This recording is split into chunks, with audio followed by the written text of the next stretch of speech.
மாணவ செல்வங்கள் அனைவருக்கும் இனிய அன்பான மாலை வணக்கம். நமக்கு ஒரு பிரச்சனை வருது. வாழ்க்கையில் எல்லாருக்கும் ஒரு பிரச்சனைகள் வந்துட்டே தான் இருக்கும். அதாவது உங்களுக்கு வகுப்பறையில் ஒரு பிரச்சனை வரலாம். இல்லை வாழ்க்கையில் பெரியவர் உங்கள் வீட்டில் பார்த்தீங்கன்னா அப்பா அம்மாவுக்கு ஒரு பிரச்சனை வந்துகிட்டே இருக்கும். சுற்றி இருக்கிறவங்களுக்கு ஒரு பிரச்சனை வரும். நீங்கள் எல்லாம் பார்த்துருப்பீங்க. அந்த பிரச்சனைகள் யாரால் வருது, எதனால் வருது, எப்படி வருதுன்னு நீங்கள் யோசிச்சிருக்கீங்களா? நீங்கள் உங்கள் கிளாஸ்லேயே கூட பாருங்கள். பிரச்சனை பார்த்தீங்கன்னா உங்கள் கூட இருக்கிறவங்கிட்ட தான் முக்கியமாக வரும். எப்படின்னா, இப்போ மகாபாரத கதை ஓரளவுக்கு எல்லாருக்கும் தெரிஞ்சிருக்கும், எல்லாம் பார்த்துருப்பீங்க. அதில் அந்த மகாபாரதம் கதையில் பார்த்தீங்கன்னா சகுனி தான் ரொம்ப முக்கியமான ஒரு கேரக்டர். அந்த சகுனி பார்த்தீங்கன்னா அந்த துரியோதனுடைய குடும்பத்தையும் பாண்டவர்களுடைய குடும்பத்தையும் ரெண்டையுமே அழிக்கணும்னு தான் நினைக்கிறான். அந்த ராஜ்ய வம்சத்தையே அழிக்கணும்னு நினைக்கிறான். ஆனால் அந்த ராஜ்ய வம்சத்தை எதிர்த்து அழிக்க முடியாது. ஏன்னா துரியோதனன் பக்கம் இருக்கிறவங்களும் பாண்டவர்கள் பக்கம் இருக்கிறவங்க எல்லாருமே வந்து பலசாலிகள். வில் வித்தையிலையும் சரி, அந்த கதையை கொண்டு சண்டை போகிறதுலையும் சரி, எல்லாத்துலேயுமே பார்த்திங்கன்னா ஒரு பெரிய படையை வச்சுருக்கிறவங்க, வலிமையானவங்க. அவங்கள எதிர்த்து நம்ம போரிட்டு நம்ம என்ன பண்ண முடியாது, அவங்கள ஜெயிக்க முடியாது, அழிக்க முடியாது. அப்போ சகுனி யோசிக்கிறான், இவங்களை எப்படி அழிக்கணும் அப்படின்னா நம்ம எதிர்த்து அழிக்க முடியாது. முதல்ல என்ன பண்ணணும், துரியோதனனையும் பாண்டவர்களையும் முதல்ல பிரிக்கணும். ரெண்டாவது, அவங்க 2 பேருக்குமே சண்டை விட்டு அவங்களே அழிச்சிக்கணும். அப்படி சகுனி திட்டம் தீட்டி துரியோதனுடைய பக்கம் இருந்து துரியோதனனுக்கு அவனுக்கு நன்மை செய்வது போலவே என்ன பண்ணார், கடைசி வரையும் அவங்கள அந்த கெட்ட எண்ணங்களை உருவாக்கி போர் குணத்தை உருவாக்கி கடைசியில் சண்டை போட்டார்.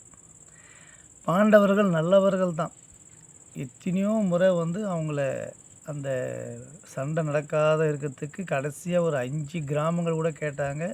அதை கூட கொடுக்க முடியாதுன்னு சொல்லிட்டு சண்டை வச்சுட்டார்.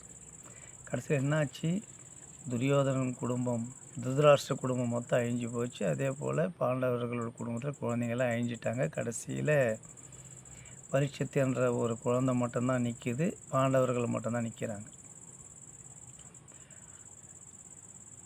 அப்போ நமக்கு என்ன தெரியுது அப்படின்னா, நம்ம கூட பழகுறவங்க எல்லாருமே நமக்கு நல்லவர்கள் அப்படின்னு நம்ம நினச்சிடக்கூடாது.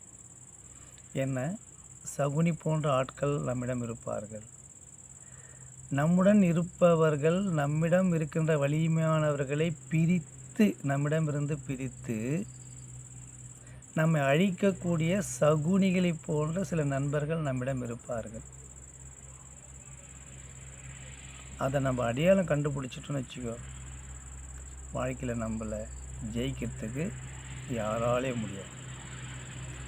ஆக நாம் கூட பழகிறவங்க நமக்கு உண்மையிலேயே நன்மை செய்கிறாங்களா, இல்லை நமக்கு தவறான வழி காட்டுறாங்களா, இல்லை நம்ம இதுவரையில் பழகியிருக்கிற நண்பர்கள் நமக்கு எந்த வகையான நண்பர்கள், இப்படிலாம் நம்ம என்ன பண்ணணும், ஆராய்ச்சி பண்ணணும். ஸோ நம்முடைய நண்பர்கள் சிறப்பான நண்பர்களாக இருக்கணும். அதாவது நாம் தவறு செய்யும் பொழுது நம்முடைய தவறை நேராக சுட்டி காட்டி, நண்பா இது தவறு, இதை செய்தால் உங்களுக்கு அழிவு ஏற்படும் என்று நேராக சுட்டி காட்டுகின்ற, கோபப்படுகின்ற நபரே நமக்கு சிறந்த நண்பர். நம் முகத்தின் முன்னேயே நம்மளை புகழ்ந்து பேசுகிறவரை என்றைக்கும் நாம் நம்பக்கூடாது. ஆக நீங்கள் தேர்ந்தெடுக்கின்ற நண்பர்கள் உங்களுடைய பிரச்சனைகளுக்கு காரணமானவர்கள் யார் அப்படின்னு நீங்கள் கண்டுபிடிச்சிட்டிங்கன்னா, கண்டிப்பாக நீங்கள் எத்தகைய பிரச்சனைகளாக இருந்தாலும் அதை எளிமையாக நீக்கிவிடலாம். அவற்றிலிருந்து நாம் வெளியே வந்து விடலாம். ஆக உங்களுக்கு ஏற்படுகின்ற பிரச்சனைகளுக்கு முக்கிய காரணம் உங்களிடத்திலே இருந்து உங்களை பழிவாங்க நினைக்கின்ற சகுனி போன்ற நண்பர்களே என்பதை இந்த நேரத்திலே உங்களுக்கு தெரிவித்துக் கொள்கின்றேன்.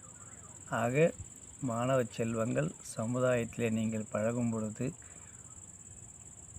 நல்ல நண்பர்களை தேர்ந்தெடுத்து பழகுங்கள். நன்றி.